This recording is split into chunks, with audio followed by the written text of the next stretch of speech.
le centre un peu qui concentre le sans rendez-vous.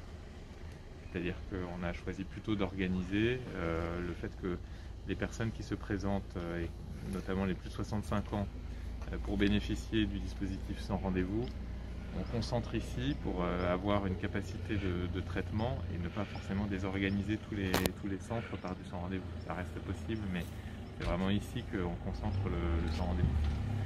Et on le fait en cumulant quand même avec des rendez-vous pour ne pas se retrouver dans une situation où on attendrait la personne sans avoir finalement sans utiliser les capacités de vaccination. Donc c'est un équilibre. Je ne sais pas si vous avez déjà trouvé le parfait équilibre entre les rendez-vous pris et le sans rendez-vous. Ça pourra peut-être s'ajuster en fonction du retour d'expérience, mais c'est ça un petit peu un peu l'idée. Donc tous les autres centres continuent à fonctionner comme c'était prévu, avec donc un système de rendez-vous.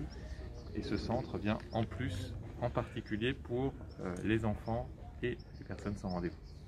Le mercredi, le jeudi, le samedi et le dimanche, à compter principalement du début de l'année, avec 2 créneaux la semaine prochaine, 2 créneaux la semaine d'après, avec une possibilité de vacciner 1000 personnes à chaque fois en semaine et autour de 1500 en week-end.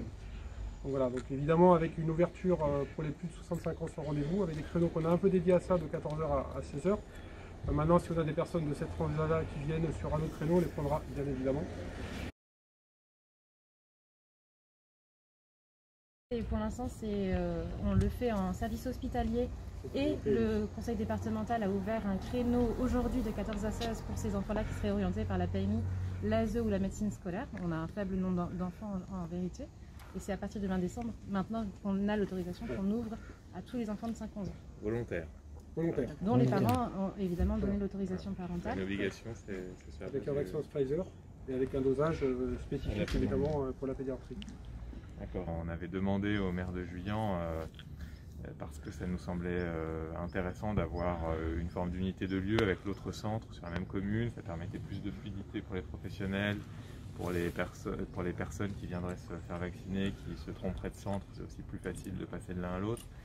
Donc c'est pour ça qu'on s'est rapproché de la municipalité de Juillan. Il y avait un lieu qui s'y prêtait très bien, qu'on avait déjà eu l'occasion de visiter au moment de la montée en puissance de la vaccination. Et puis voilà, donc le maire, dans un cadre de discussion avec la préfecture, a accepté qu'on y travaille. Et vraiment, c'est important de le souligner et de le remercier.